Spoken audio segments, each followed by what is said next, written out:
You're going to be writing a reading response poem. And I know this is probably how a lot of you feel, right? How do I write a reading response poem? What does that even mean? So, in this lesson, I'm going to walk you through a really simple process that I used when I was writing my response poem this week. But there's no rules in poetry. So, if you want to go rogue and just write a poem, go for it. But if you need a place to start, here's what I would recommend. So, step number one, I want you to choose a moment that you recently read that you had a reaction to. Maybe it was a moment that was really sad. Maybe it made you angry. Maybe you were confused by it. So here's my moment. This is Zemina. She's the main character in my novel. And she is acting as the Condessa. So she's not actually, the Condessa is like the leader of her people. She's not actually the Condessa. She's standing in for another girl who looks like her and is her age. And currently in the book, she is in the dungeon of this evil king, Antok. And he is going to force her to become his wife. Right, like, really sticky situation. Like, I'm not quite sure what's going to happen to Zemina. But don't worry. The whole first quarter of the book, we heard about Zemina's mentor, Anna, who is really powerful. She has these magical abilities. She's always the one that saves the day. So we're like, okay, it's fine. No big deal. Anna's going to save the day. Well, there has just been, Antok just created this crazy earthquake, and Anna is swallowed by the earth and dies. So now Zemina is like completely on her own. So step number 2, I want you to think about your reaction to this moment and what you want to say in the poem. So I was really caught off guard. I was like stunned by this moment, and I was like, oh crap, well, Anna's dead. I don't actually know how Zemina is going to get out of this situation now. She's pretty selfish. She's brash. She makes these really decisions out of anger very quickly that are bad decisions. So I'm just pretty sure she's not going to succeed. But I did start thinking about other mentors in fantasy and sci-fi. I was thinking about Dumbledore and Harry Potter. I was thinking about Gandalf in Lord of the Rings, about Obi-Wan in Star Wars, right? Even in a movie. All 3 of these mentors, right, they die. They just suddenly die. And the main character is left on their own to fend for themselves. And they have to suddenly step up and be brave and be the hero. And so that was kind of what I wanted to say in the poem, was that maybe this is Zemina's moment that she now has to save the day. She now has to be selfless. She now has to be more thoughtful in her decision making.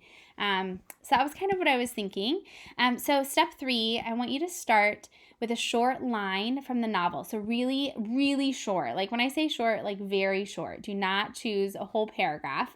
But this will just give you a place to start. So choose a line from your novel, and then you're going to start your poem with that line. So here's my line. Seconds later, Anna vanishes into the earth. So this is in the earthquake. Anna vanishes into the earth. She's gone suddenly. So what I'm going to do, I'm going to choose that short line, and I'm going to start my poem there. And then I'm going to start writing step 4, my reaction, in these small fragments. So one of the things that we notice about poems, is that, here's the start of my poem, is that they have lines, right? A line is the actual, the break of the line, right? You hit enter and you're on the next line. They also have stanzas, and a stanza is like a paragraph in a poem, right? So I have 2 stanzas here, 2 lines in this one. 1, 2, 3, 4, 5, 6 lines in this one, right? And then they have a space in between those stanzas, right? So it's like a paragraph in a poem. But when we read poetry, our lines are kind of fragmented, right? A fragment is a sentence that's not complete. It's not a complete thought. So here, I broke my first line into 2 lines. Seconds later, I just broke it here, hit enter, Anna vanishes into the earth. So here's my helpful hint. As you write, I want you to think about breaking your thoughts or your ideas into lines and stanzas, just kind of like chopping it at different spots. And at times it's going to feel random. You can be thoughtful in where you chop your lines, but if you're not thoughtful in where you chop your lines, it's probably going to sound okay. I do want you to remember that a poem is about how it sounds. It's meant to be read out loud. So when you chop your lines, think about that the reader, when they go to the next line, is going to take a breath. So how can you change the sound of your poem through where you chop your lines? But here's what I've got so far. Seconds later, chop, right? Anna vanishes into the earth. So now I created a new stanza because it's a new start of a new idea. Wait, what? I'm only a quarter of the way through.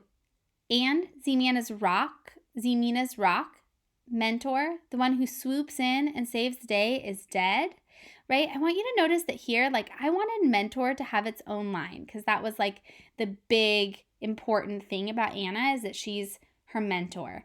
But I'm just breaking it kind of at random spots. And I'm doing that because I want to create sound and I want to create meaning. So thinking about breaking your ideas and your thoughts into lines and stanzas. So once you have your ideas kind of developed, and I want you to think about ending with some conclusion. So by the end of your poem, we should have one thought or idea that has developed through your poem. So I wanted the idea to be that now the main character is on their own and they kind of have to step out on their own and be the hero. So here's my poem. Seconds later, Anna vanishes into the earth. Wait, what? I'm only a quarter of the way through. And Zemina's rock, mentor, the one who swoops in and saves the day, is dead. I know, Dumbledore had to die. Gandalf had to die. Obi-Wan had to die. The main character needs to be suddenly shoved into the world alone for them to really become a hero. However, it still sucks. Zemina girl, I'm really sorry, but you're on your own.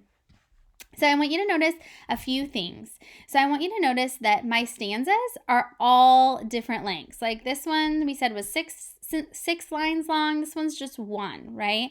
I can create stanzas that are any length, right? You can have as many stanzas as you want, right? Your stanzas can be any length.